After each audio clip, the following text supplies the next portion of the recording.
Recording. Good. Okay, so how far did we get with that description of the Mishti's experience with her client? The story about the koala bear getting a hug from the lion. Did everyone hear the end of that? Yes. That the way it was meant by the therapist and the way that evidently the client took it was that there was a transfer of energy and love and support expressed by that hug, and the child treasured it, according to Mishti. As I said, I was a little afraid that the lion might eat the koala bear, but evidently that had nothing to do with the situation, and the child didn't think of that, and that was just my own personal anxiety. But so, does anyone have any other thought about that story as an inspirational story? Yes, I think may I speak? Go ahead. Yeah, I think it is an inspirational story because I think it has happened with me, and it has also happened with others who have reported back to me that sometimes you meet people whose energies are very contagious, and they may look intimidating, or they may look bigger than you, and they may look different from you at the first glance. But when you get to know them, I think you want to take back that energy with them, and it stays with you. So I think it's very real for me. Mm-hmm. But what I was interested though was to know what could really mean in the Australian culture. I was hoping if Bronwyn could throw some light on that later, if we have the time. In the Australian culture, what do they think and feel about koala bears? Is that your question? Yes, Bronwyn. Are they? And are they even allowed to call them bears now? That was a piece of humour, I think, really, because they're not being they're marsupials, but they are seen as that stereotype or that archetype is absolutely true. They're seen as cuddly, and there is a park where you can go and have your photo taken cuddling a koala. In reality, if you annoyed a koala, you would suffer. They bite and they scratch, but they're seen as very cuddly, soft. So yeah, it's a very appropriate archetype or symbol. And I saw the lion as brave. So we all have our own cultural and personal responses, I guess, to the animals, Eric. But yeah, I wanted to add something too, but let's finish Vikas's idea first. No, I'm done. Thank you. I read the story just tonight actually and thoroughly enjoyed it. I thought, what a wonderful outcome. I'm glad it worked for them.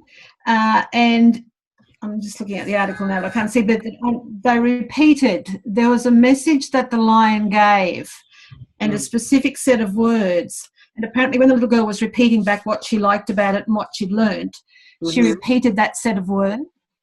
And I've come across that in the work that I do with public speaking, making speeches. If you can have, and it's a kind of a role or an archetype, I suppose, now I'm freezing, guru giving advice. And if you can use that particular advice as a sentence or a set of words and repeat it and make it the anchor of the story, then it's very effective. So I liked that thought. I think that's a very powerful way that we can use story.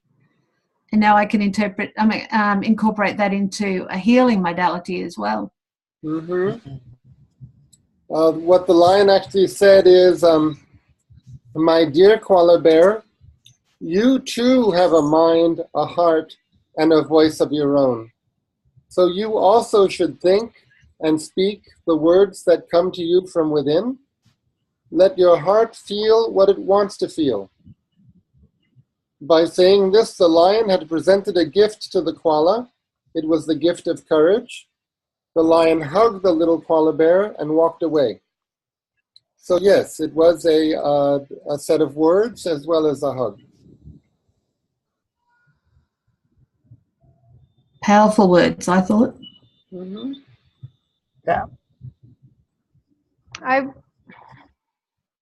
Can I say something? Yes, of course. And I think Smita also wanted to say. Who wants to speak first? You want to go first, Smita? So please, Lavanya, go ahead. So I was wondering what the line could have been for the child, or what the line could have been for the therapist herself. So I was thinking that the therapist probably made her voice heard to the child through the voice of the lion, or I'm also wondering at the same time that who the child would have referred to, I mean, connected to with the lion, as in, was there any person in the child's family who she actually connected well with? She could have thought that of as the lion, or from the therapist's perspective, probably she was trying to put herself as the lion and tell the whatever she wants to tell to the child through the lion's voice. So that's something I was thinking and wondering. I mean, did the child even tell that she probably related the lion's voice to somebody else whom she is very close with? Mm-hmm. Well, of course, we all know the lion is king of the forest. So, That's right. So the lion is just within the story is a leader of the community, but there's no additional indication whether it especially represents the therapist or especially represents her mother or father. But I guess it just in general represents a strong and loving authority figure. It is mentioned that both of her parents are also very quiet. So perhaps in a sense it's not the mother and father, but maybe it's the therapist, or maybe it's a general fantasy of a strong figure. I don't think symbols have to be pinned down to represent only one person.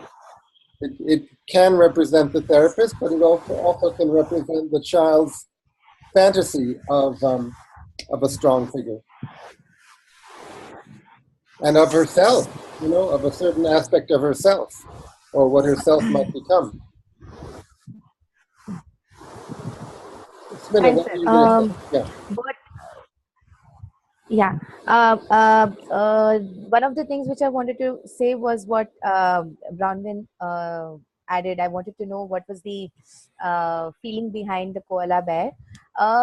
I also, what are the things which I really liked? A few takeaways is, number one, the approach of the therapist is what I'm looking at.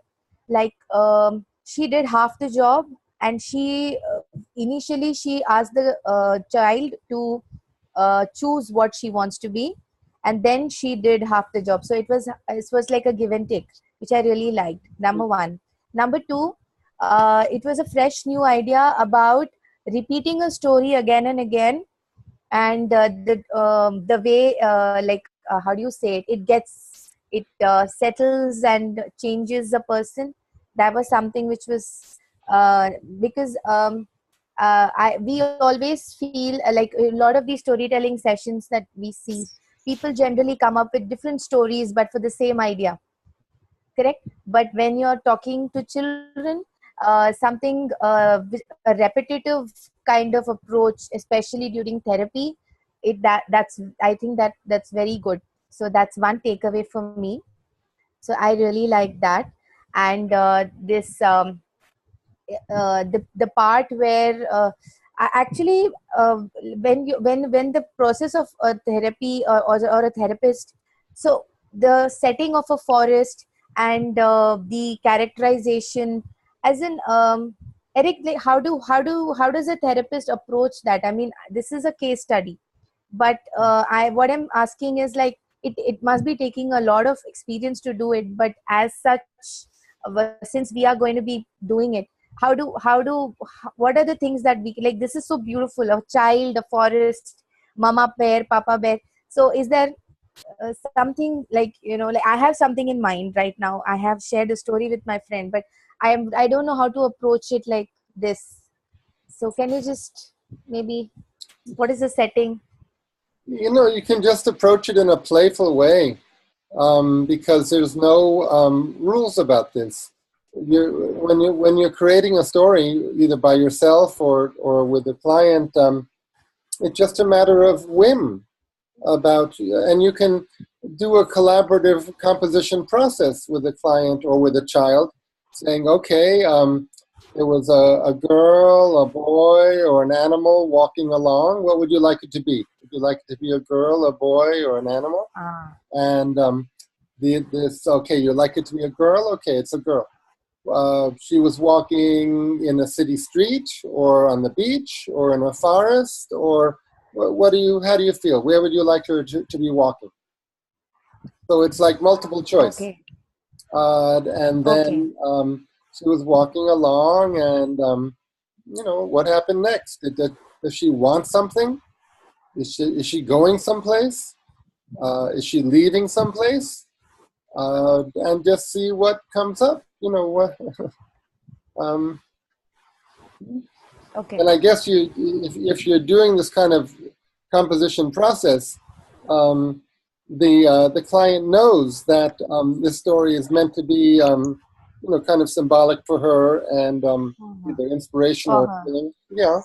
So she has that in mind, and you're doing this after you've gone over her life story and identified some of the major themes and issues. So you're encouraging her to bring some of the themes and issues from her life story into this imaginary, metaphorical story. But try this method of just multiple choice, or fill in the blank. She was walking along and she saw what did she see? Or she was going someplace very important. That's nice. She was going someplace very important, and she wanted to make sure she got there on time. Where was she going? Was she going to meet somebody? Yeah, so try that. Multiple. Go ahead. I think when an adult tells a story, there's a lot of pathos to it. I felt so. So I have not interacted in this way with a child. So I was thinking, how to approach it. This is a good way. I'll try this. There's a very well-known method called the 6-part story method, developed by a psychologist named Muli Lahad, an Israeli. The method that he recommends is to especially emphasize that to ask the client, or for the client to come up with what does the character want, and then what does the character have to do in order to get that? So what obstacles have to be overcome? And what resources does the character have? Does the character have friends? Does the character have money? Does the character have a teacher? And so what happens in the process of the character trying to overcome an obstacle? That's actually a psychological test that is out there in the arts therapies to, I guess, assess a client's imagination and abilities to overcome obstacles. So it's based on the story composition idea that a story is about overcoming obstacles or not overcoming. But I don't really believe in forcing material into any formula like that. I think it's much better to just start with there was a character, and who is she, and is she walking, is she sitting, is she lying down, and what is she doing, what does she look like, how is she dressed, how does she feel, and then let the client fill in the blanks and let it take shape without forcing it to be in this formula of what does she want, what's the obstacle? How is she going to overcome the obstacle? Because, for example, this story, I don't know. Is there really an obstacle? I guess you could say the obstacle is that she's very quiet, or she's very shy, and the lion helps her overcome the obstacle. But I don't think you would come up with this story by using this formula. I think the way this story came up was thinking about first of all thinking about a metaphor for the client, saying, "Oh, you're kind of like a koala bear," or you're like our fantasy of a koala bear, so soft and cuddly and sweet and quiet. So then, once the client accepted that metaphor, then I think it went on from there. The therapist certainly had in mind that she wanted to help the client, or the symbolic representation of the client, overcome the problem of shyness. But anyway, you can keep that formula in mind, but the important thing is to let material come up and shape itself. Okay? Okay. I already read a book that calls Healing Stories for Challenging Behavior. Mm-hmm. Susan Barrow. Yes. Yeah, and Vasavatchan. the book gives some ways to create and stories like that. Yes. It's a very good. As mentioned, somebody mentioned that Susan Perrow, who lives on the west coast of Australia, and she's visited us in Chennai and led workshops here with us. Yeah, I remember the story that she shared in Chennai. Like, can I share that here with Sure, go ahead. people? Yeah. So this actually tells about Susan's client, who was again a little girl of 10 or 11-year-old. And she had lost her father when her father was sleeping. So the person actually died in sleep. And so it was a big shock to the father and, to the little girl, that she refused to sleep. So she was not sleeping because, one, she thought that she would also die in her sleep. And number two, she was very much reminded of her father. So she was refusing to go to sleep. So that was the problem that the client was facing. And Susan shared with us in Chennai Storytelling Festival, in the workshop that she did there. She said that she actually, it was very difficult for her to understand how to bring the child from that kind of a trauma that she was facing. But eventually she learned to understand what the child liked so much. And she liked ball dancing or ballet dancing. So finally they came up with a story about a doll, a ballet dancing doll, which popped out of its box. It's like a box, and the moment the doll pops out of the box, it goes round and round and round and round, continuously dancing. So it didn't know. And how it came out of the box was, it was lying there intact in the box, but there was a sudden storm. There was sudden something which happened, which pushed the box, and the dancing doll just came out.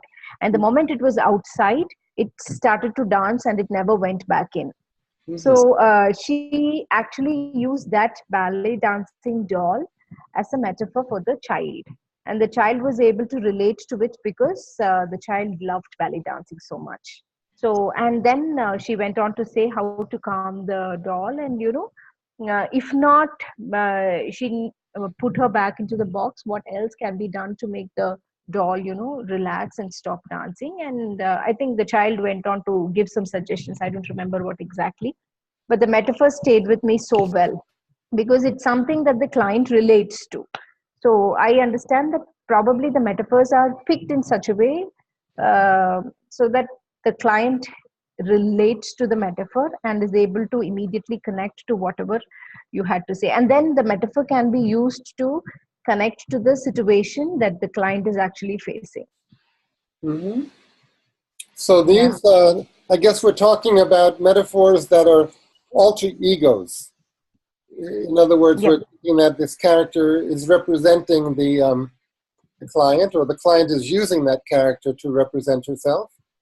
And yeah, I must have been in that session, but I was distracted probably by things, so I don't remember this exact story. So it was a dancing doll that came out of the box, and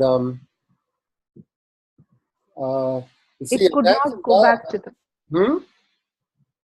It could not go back to the box, so it was continuously dancing, representing that the child was not sleeping but continuously awake. Yes, and sometimes that happens with a dancing doll that is being run by batteries, and you can't find a way to turn it off. But somehow Susan and her client worked with the doll, played with the doll, and found a way to help the doll relax and slow down and take a rest. That's right. Because there are fairy tales in which a punishment for a wicked character is to dance themselves to death. Like they're forced to wear some kind of magic shoes which won't let them stop, and they dance themselves to death. You remember something like that? Oh. Yeah. Yes. So that kind of the Ice Queen. Lavanya, the Ice Queen. I have a question. If possible, did Susan mention, let's say, how long this therapy was going until maybe they could find a metaphor? Like, I'm also interested, for example, how often we can use storytelling within, let's say, a psychological treatment, if we can do it every time, until what point, or just curiosity. Well, hopefully, what kind of line? Hopefully you'll be able to do it, at least in a introductory way, in only 3 sessions. That's your challenge. The first session is really to get the life story, and the second session is to think about the life story, and then the third session is to together with the client come up with the fantasy story. And of course, therapy works not just during the sessions. The week in between meetings, a lot goes on in that week too, internally in the client. So you might encourage your client to keep a journal and write about her thoughts about things. But here in India, at least, Liliana, most people come to counseling. If they're coming for counseling, psychological counseling, they're thinking in terms of maybe 2 months, 8 sessions. And then maybe they end up coming for more. But, most people in today's day and age are not coming for real psychoanalysis.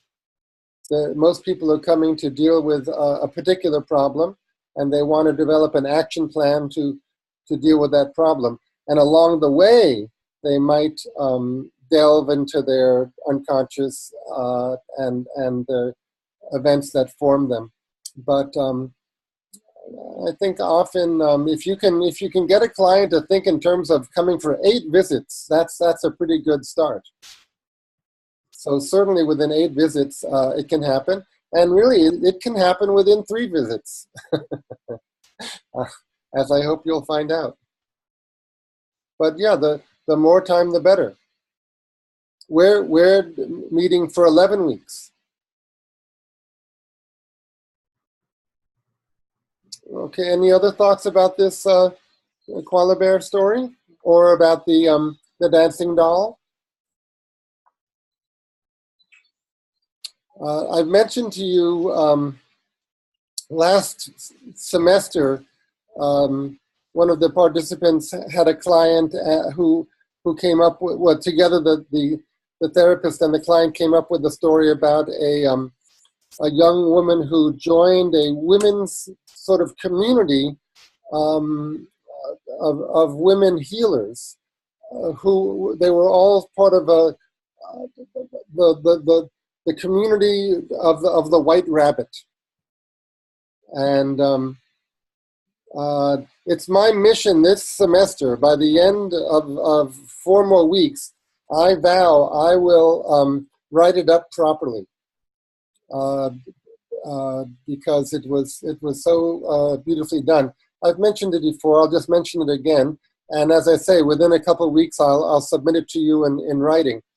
The client lost her mother when the client was young. And at this moment, I'm forgetting if the mother died or if the mother was just mentally ill and incapacitated. But the girl felt the loss of her mother, and also as a girl, she had a pet white rabbit which got killed, I think by a dog, and this girl had to single-handedly pick up the bloody rabbit body and bury the rabbit. So then the fantasy story that this client wove was that there was a girl who didn't have her mother and didn't have her rabbit, but then at a certain point in the girl's growing up process, some women came to her and said, "We've been watching over you, and we're inviting you to come on a sea voyage with us." And the women who came to her and spoke to her like this, they were healers of some sort, and I think they had a rabbit ring. They had an insignia of some sort, a seal, a symbol that represented a rabbit, and they all could see the rabbit in the moon. And there was some reference to a goddess rabbit, or a rabbit who represented a goddess. And so they went on this sea voyage, and this young woman was taken under the wing of these senior women who were midwives and healers of various sorts. And that's the basic story. So what I get out of it, and what I find so touching, is that the client's loss of her rabbit and of her mother was compensated for by this story of imagining both the moon and this community of women and this rabbit goddess, all watching over her and supporting her, and sort of imbued with her mother's love and her mother's presence, but transmuted into this community of women healers who had the rabbit insignia. So, as I say, I will submit it to you in writing soon. Any thoughts about that? I would really call that a healing story, because she needed to overcome the loss of her rabbit and the mother. I think probably the loss of the rabbit symbolized to her the loss of her mother, probably, in a way. She lost both of them. She lost the rabbit to death, and she lost her mother. I think her mother was in mental hospitals. I don't know if she had schizophrenia or what, but her mother was not able to function. All right, so shall we leave these examples for now of healing and inspirational stories? Yes? Yes. Yes. Yes. Okay, so now we're going to do some role plays, and we're also going to do some physical work. Maybe let's do the physical work first. Smita, you have the floor. I should say that before I gave you the phone and I took it away.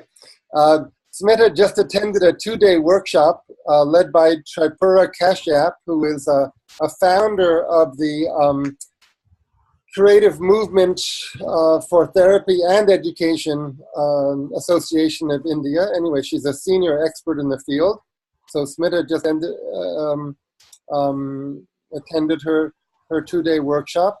And myself and my wife Magdalene, we have led workshops at Tripura's conferences. And Tripura and I are planning a movement and storytelling workshop together. So I developed some notes, which I guess I sent. Did I send it to everyone, or did I send it to Smita?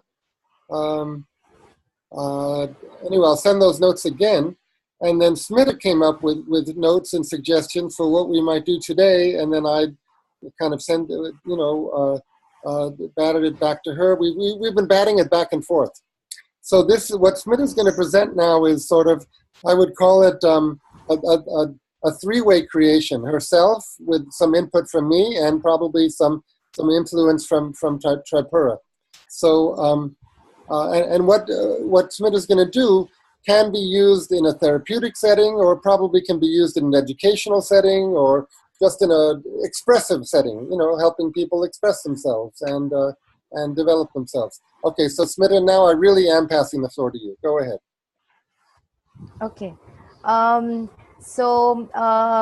workshop that I attended was dance in education. However, as Eric said, Tripura Kashyap is a DMT, that is dance movement therapist, wherein dance movement talks about your body as a tool to express. It's as simple as that. It is a form of narrative therapy, and like we use words in the form of expressive arts while we do storytelling, dance is another way of expression, and here we use the entire body. And in India, in Sanskrit, what we call as the anga, that is the entire body, is used as a tool to communicate or to express. So that's what it is. So today I'm going to take about 10 minutes, and I'm just going to give you a brief about different techniques that I learned. And it is a mixture of what I did with Tripura plus what I did with Eric in his session, because we did a bit of movement at that time as well, way back in 2000 and something. So it's a mix of that. So let's like, I understand Vikas would not be able to move, so I am going to concentrate more on the upper body and I'm going to take it for granted that the lower portion is rested. Okay, so if it's okay and it's not much of a disturbance, I understand for Vikas, the others can unmute themselves, because it's sometimes you might give some kind of sound of a humming or something like that. So that's, if you're comfortable, you can unmute yourself. Okay, so the first one is I'm also sitting because I want to experience how it's going to be for you guys. I don't want to get up and move and stuff. Okay, so this is the anga, this is the body. Today we are going to use, thank you, Lavanya. So today we are going to use from this place to this place. Okay, so I just want all of you just to understand the rhythm of your body, settle down and breathe. Just in and out, in,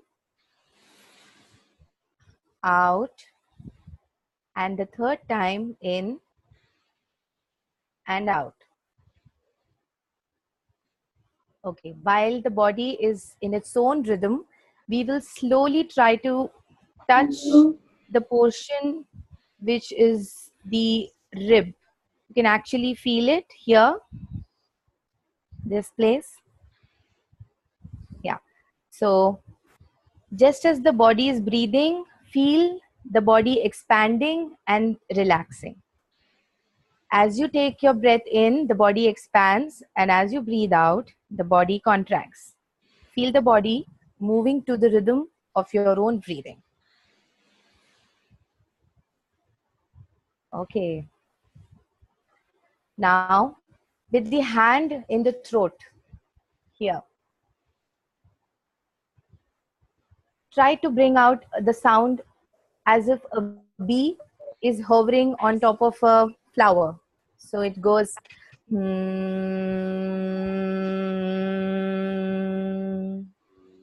you feel the vibrations?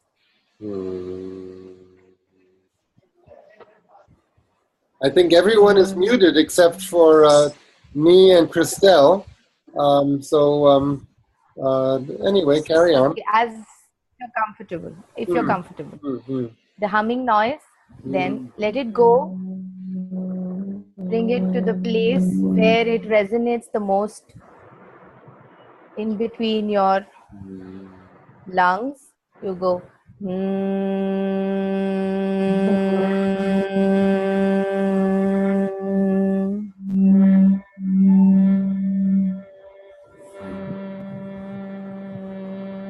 Yes.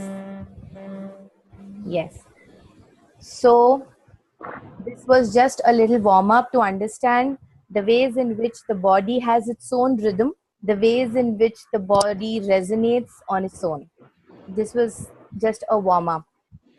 Okay, now let's do some interesting movement, and we're going to use our face to express rather than words. We'll try. In case you need, you can definitely use words, which is perfectly all right. But then let's try with the face first. Okay. Okay. So the first thing that we're going to do is okay. We're going to we know everybody. We know everybody by name. But let's know what's the mood everybody is in. Okay. So today, introduce your mood to us. I know you all know I'm Smita, right? But what's my mood today? My mood today is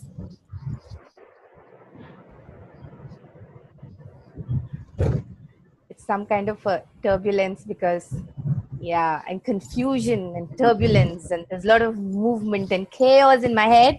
So today Smita's mood is okay. So something like that. So each one of us. So can I just name just so that it's eased out? Is that okay? Okay, so Biliana, can you go first for us, please?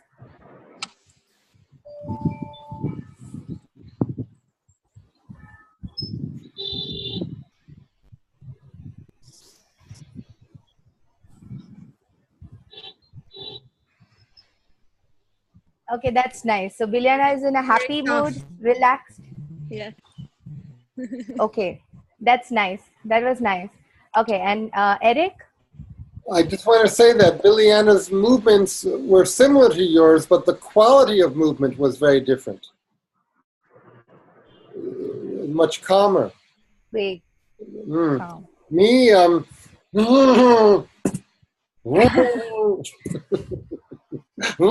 an enthusiastic Eric. Is it enthusiastic? It's a little bit of tension. Tension. Okay. Okay. That's nice. Okay, Brownwin.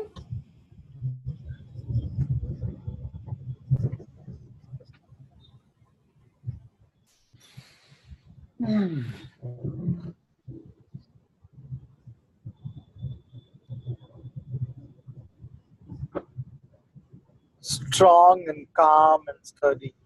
You're calm and relaxed. Is that what it is? No, I've been trying to make myself do things that I need to do, but I don't particularly enjoy. So I focus and concentrate, and then, oh my goodness, that's enough of that. I'm just going to be calm and beautifully peaceful, and then focus some more, and then go away and be calm. But it was happy focus. It wasn't a fist angry. It was happy, and I wasn't sure how to do happy focus. Yeah. Okay. So Maya?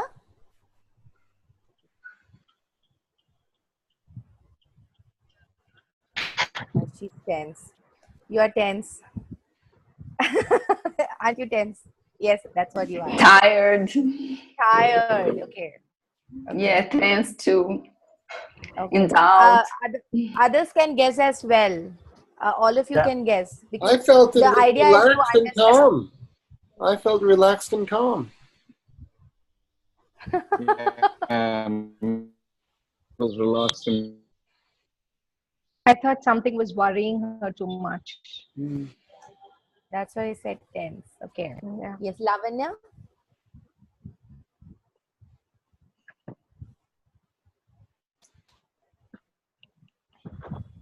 You're avoiding something. Overwhelmed, Oh, maybe? that's Yes. okay. Sid?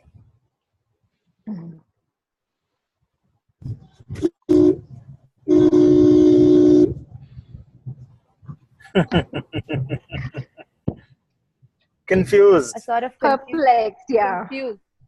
Perplexed. Perplexed, yeah. confused. Vikas? Oh, we can't see you. Bum.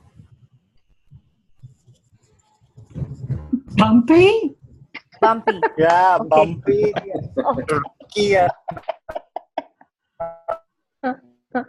Yeah, that's quite obvious. Yeah. Yeah, and Christelle, mentally. can you see us? Okay. Christelle, she says that she very bad connection. Yeah. So if you can hear us. Yeah, sorry. So I've missed a part. I'm sorry. Okay. Introduce your mood to us today in movement.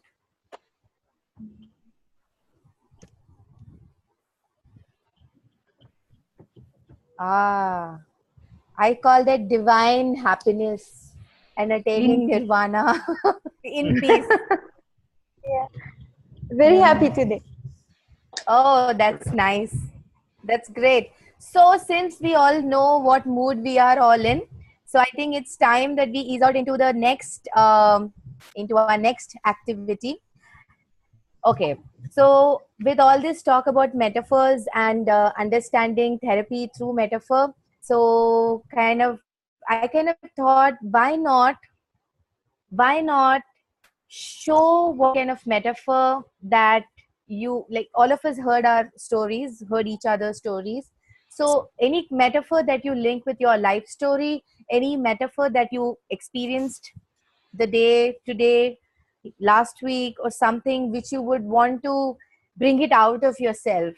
Like I had this just today I had this amazing argument with my daughter. So if I have to put a metaphor to my mood right now, I am in this metaphor. I'm like,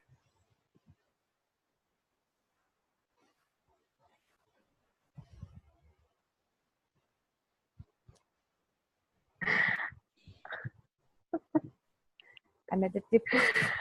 Bhadrakali. Yeah, something like that. It's something like I am at the tip of the, I'm at the edge of, boiling it out. So that's the kind of metaphor that I would add. But you are free. You are. You can use show any metaphor that you relate with your life story or with somebody else's life story if they are comfortable. Anything. So you use any kind of a thing that you would like to express and show us. So shall we go with Eric first? Yeah. Okay, He's first on my screen. I'm swimming. I'm swimming through ocean water, which is a little bit rough, and I'm struggling a little bit to stay above the waves and to keep on course. But I'm swimming away, trying to keep my balance, trying to keep my thing. I don't have to tell you exactly why, right? But yeah, the things That's on which are putting me through a little bit of strenuous balancing. Yes, so I'm swimming. Okay. Okay. Okay. And Biliana? It's really hard.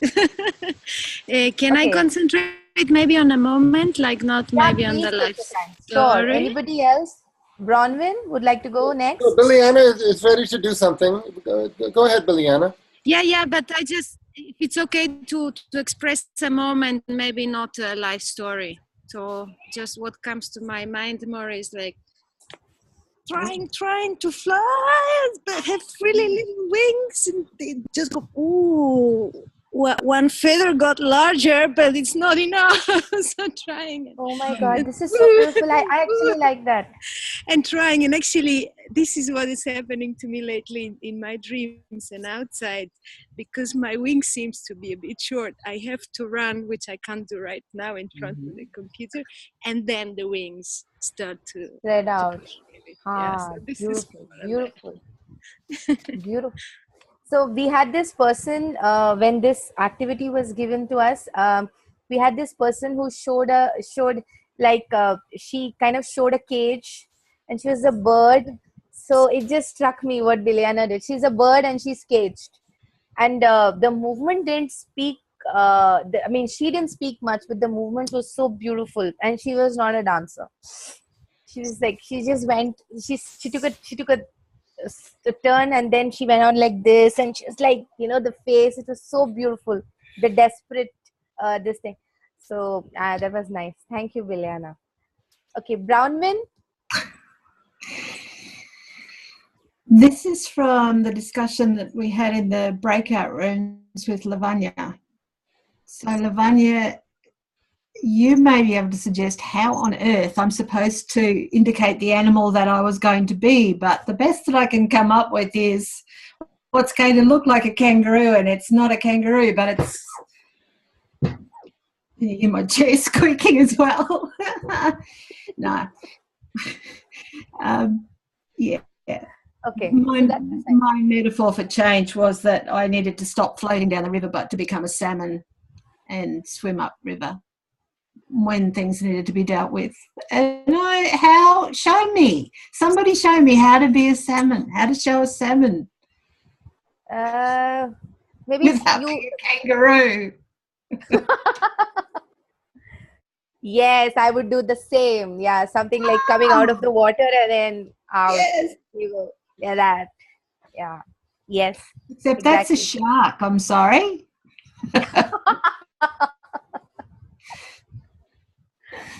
Okay. Thank you. Thanks a lot, Carmen. Sumaya?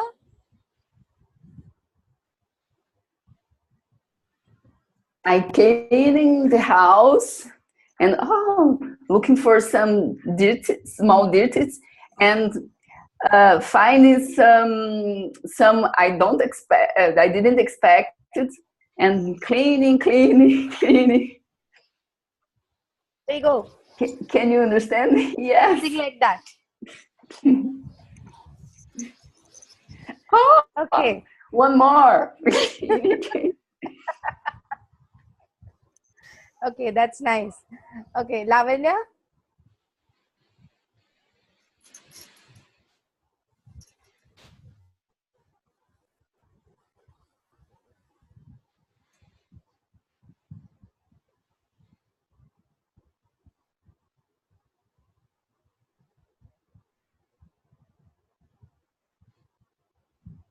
New sapling? Yeah. So I'm a growth sprouting out. A seed inside the soil, and slowly sprouting out to become a very plant or a sapling. Thank you. Very nice. Okay, Sid. Anything that strikes you? Yeah. I needed space, so Bilyana spoke about the bird, and I was actually thinking of that. I'm on a big nest way above, and this fledgling trying to fly. I see the beautiful landscape below. I go to the edge, and then I come back again. I go to the edge, peep out, and I come back again. Something like this. Something like this. Yeah. You're gliding, you're watching it, So and then you're back. If I would have shown, so if I have shown the whole body, tiptoe, peep down, feel excited, and then go back again. Nice. That's interesting. Christelle, can you show us the connection better?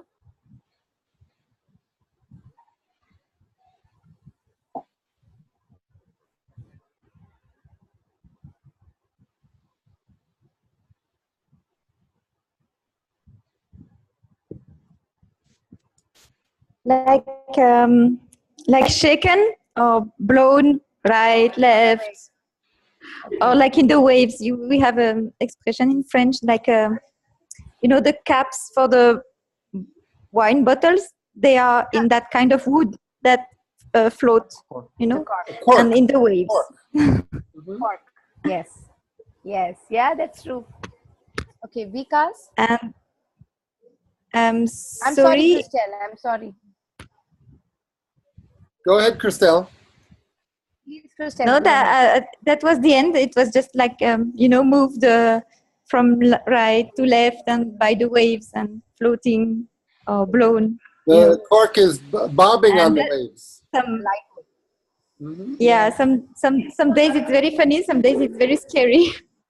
I had the idea, I don't know why, but I connected it that you were making a waltz. Like a, I don't know why. Oh, okay. So there is a rhythm hidden rhythm. I think somewhere. so. Find it. Well, Yeah, it has a sense. Surely. It has a what? What, Christelle? You say A meaning or a sense or rhythm or balance or it's not chaotic. Surely, even if it seems. But it's calm and confident, because a cork that is bobbing on the wave, Yes. there's no danger of drowning. A cork, as you say, it's buoyant. It will stay on top no matter how rough the ocean is. That's true. A cork is safe. It is just dancing on the waves. True. Because it seems sorry. I will not be able to put on the video, but the metaphor, I'm checking into the hotel, so the metaphor I have is that of a very happy guinea pig. Oh. Oh my God, I would have loved to see that. Yeah, I'll do it the next time. But I have Evie and Alvin, my two guinea pigs, and I just spent a lot of time with them today. And each time I see them, I feel very happy. So that's my metaphor right now. Sure. That's really nice. Thank you so much. Okay. Please, can I ask you something? Sumaya, I did not understand. What do you find when you clean? Do you find what? I did not understand. Some dirts that I don't expect for. Something I don't like so much, but stay there. Okay, stay here. Yes. Okay, some bad thing or negative thing. I didn't know. Okay.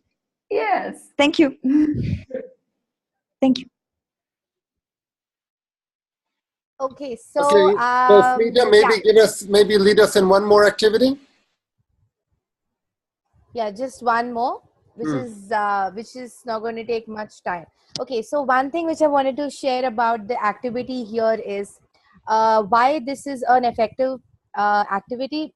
It's difficult to do it on a video conference, but when somebody puts out their their external limbs out and projects something, that shows the kind of confidence level that the person is in. And when the person is able to use the body balance while expressing, that talks a lot about the state of mind of a person. And more than the mood, it is about the expression of how they feel. For example, when Christelle spoke about the cork and the floating, her idea was not on the cork. She was more talking about the movement that the cork was making. So there is a kind of a change in the attitude of what the person thinks, and this is what movement therapy does. It understands how the body resonates with what you're talking about. So that's the whole idea about using this as a tool for therapy. Okay, so that's okay. The last exercise was something which I did with Tripura in the workshop. This was something really nice. What she told us was to first close our eyes and think of a place where you are where you're safe, where you are happy. It could be it could be an image of anything. It could be your mom's lap, it could be the face of the divine, it could be the light. Whatever makes you happy and whatever you feel slows down the rhythm of your body. Imagine that place, imagine the space, or imagine the thing which makes you calm. It could be as simple as your bed. It could be the sound of the chimes, anything. And once you've imagined that, open your eyes and express it to us how it is. Okay. Smita, what does it mean how it is?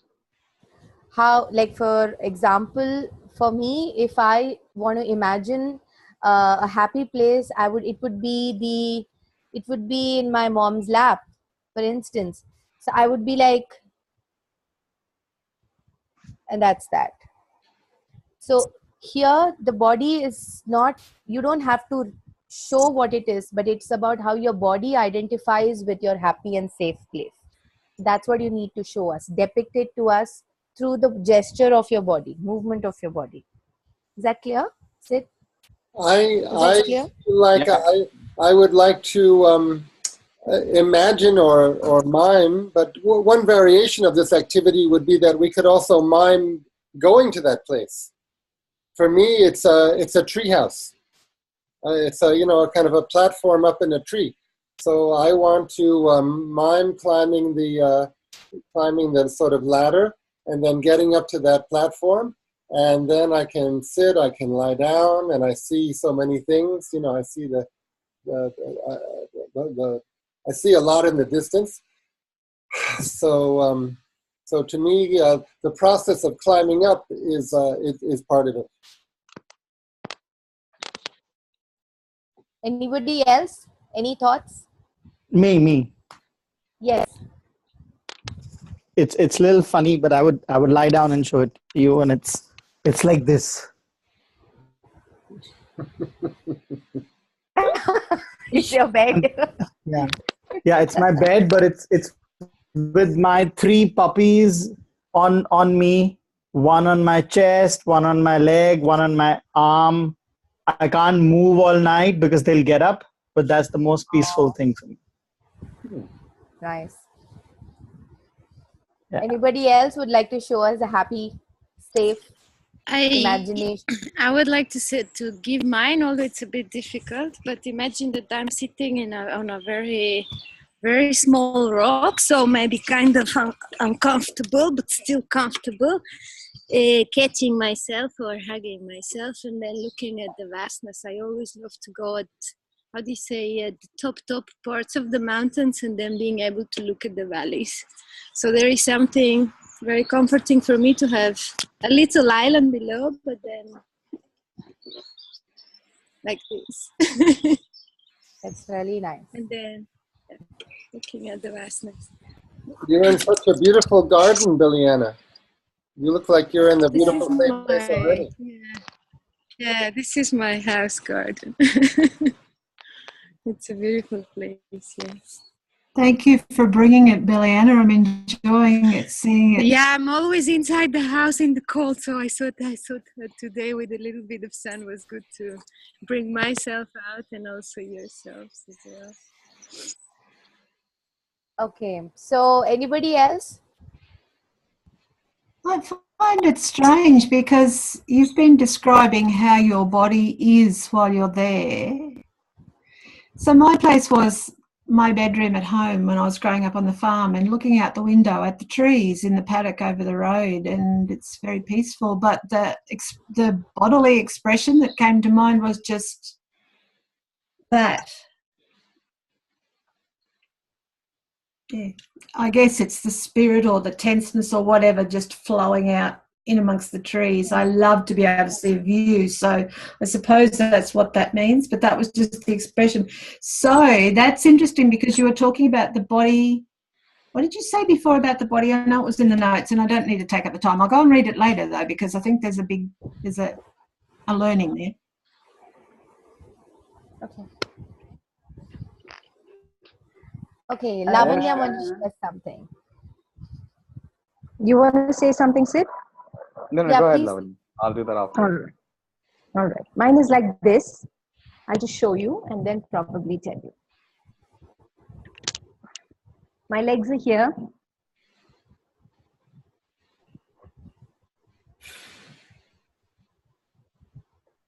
Yeah. So it's basically, what do you call that? You tie it between the trees. I'm not getting the word. Ah, And the you lie hammock. Hammock. the hammock. So Hammock, yeah. lying on a hammock and looking up at the sky, or somewhere I'm down and I'm looking at the vast expanse of what nature is from this. I mean, I'm getting a view from here. So that calms me and that makes me feel very safe.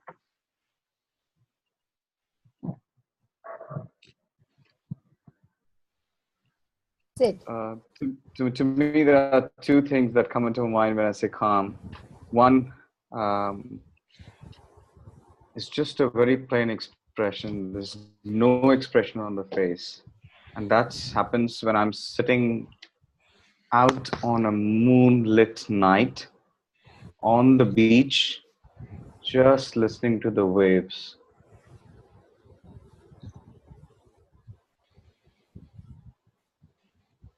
That's all. That's one expression that I have. That's calmness for me, the crashing of the waves.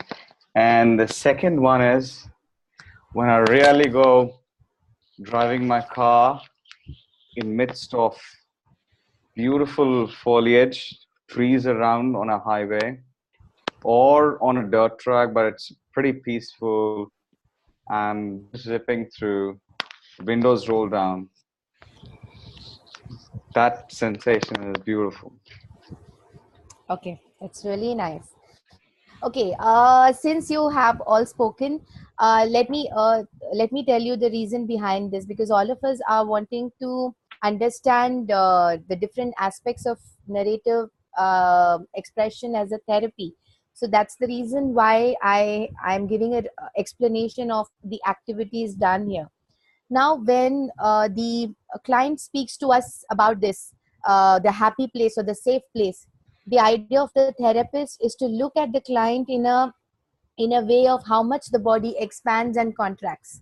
We had examples of people opening up even in the safe place. We had people closing down in the safe place. We had people coming into the the cocoon shape. We had people expanding.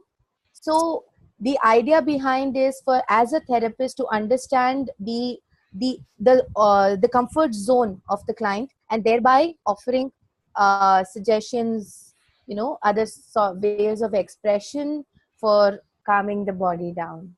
So that's the idea behind it. So yeah, that's all I planned for today. Thank you so Thank much. you, Eric. Thank you so Wonderful. much for all your. Thank you, Smita. Smita, just a question. Yeah, thanks, yes, Smita. Sid.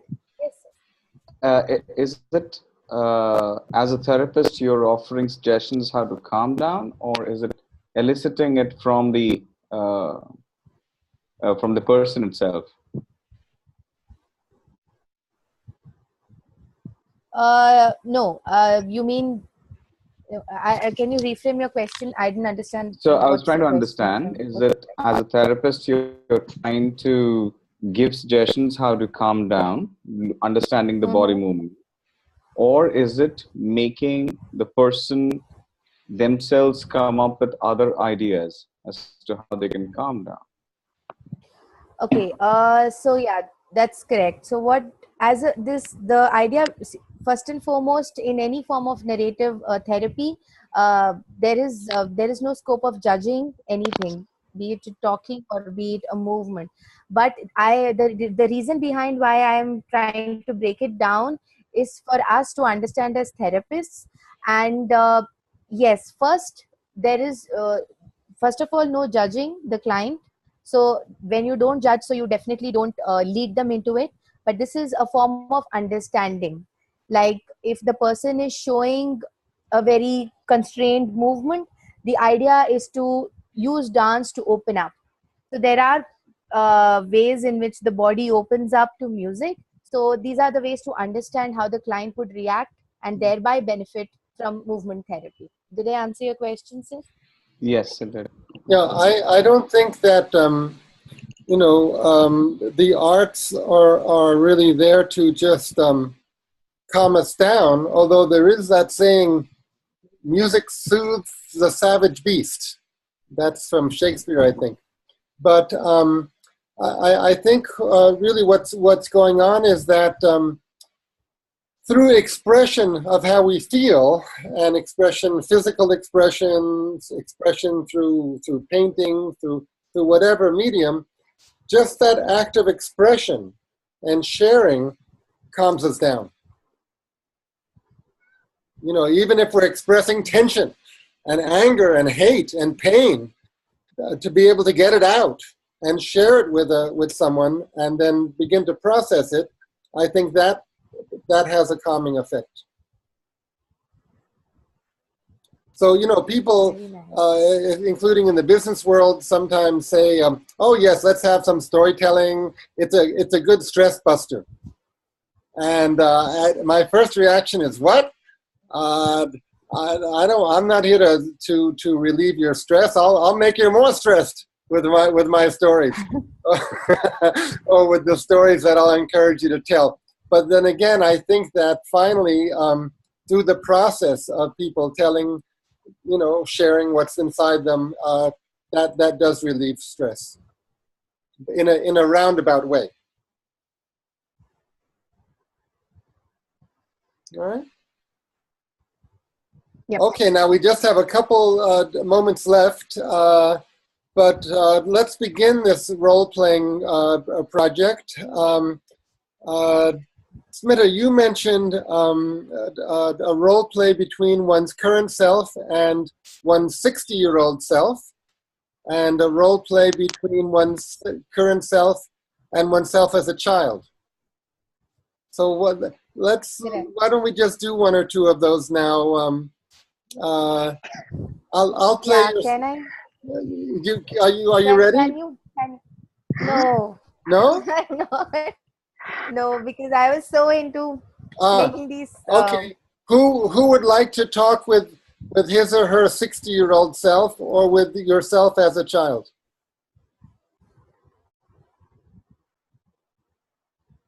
I'm ready to play yourself as a child, and to play yourself as a 60-year-old.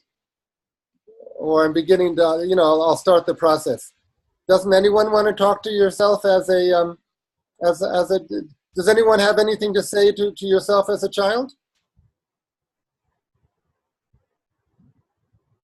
Can you repeat, please? Or does your child have something to say to yourself now?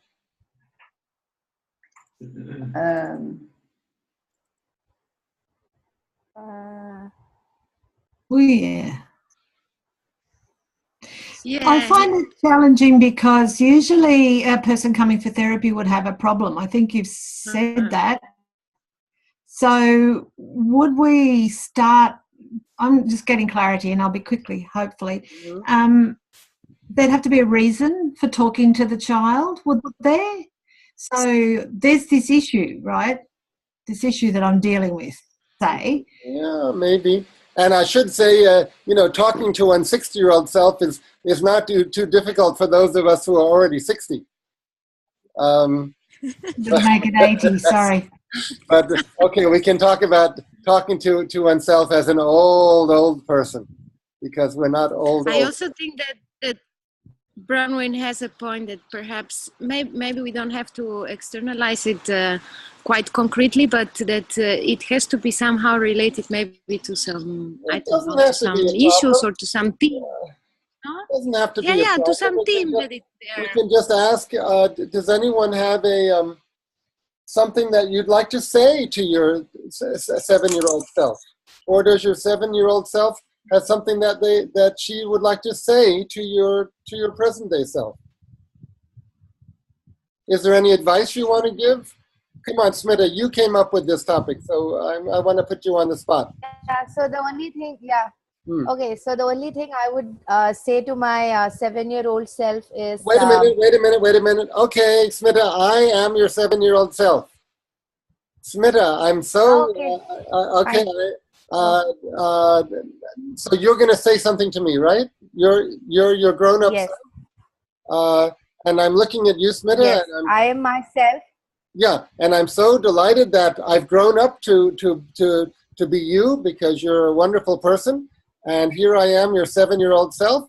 So yes, Smita, what will you tell me? I'm your 7-year-old self. What will you tell me?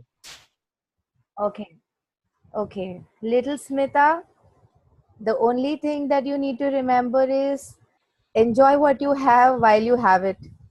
And enjoy the freedom that you have right now, because you don't know what's going to come ahead. So enjoy the freedom that you have right now.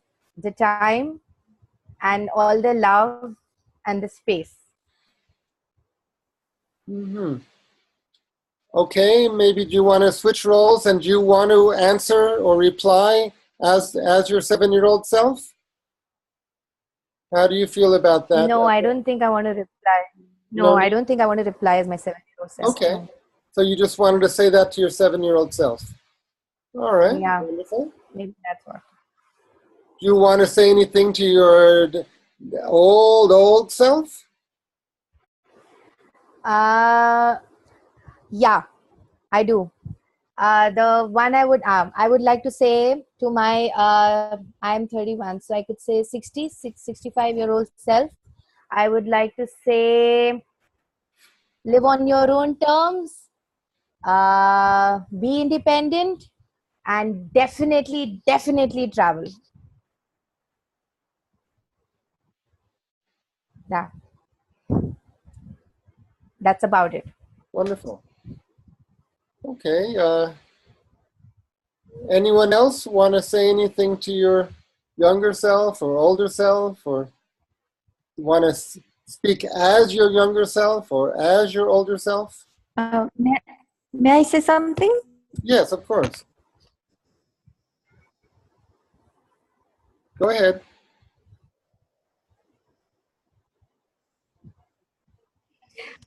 You hear me? Yes. Oh, there is a gap. There is a delay. Actually, that's the opposite. I think my 7-year-old self would tell to myself now, don't worry. And everything will be good. And the older self will also tell me, don't worry, everything has been good. Finally. Nice.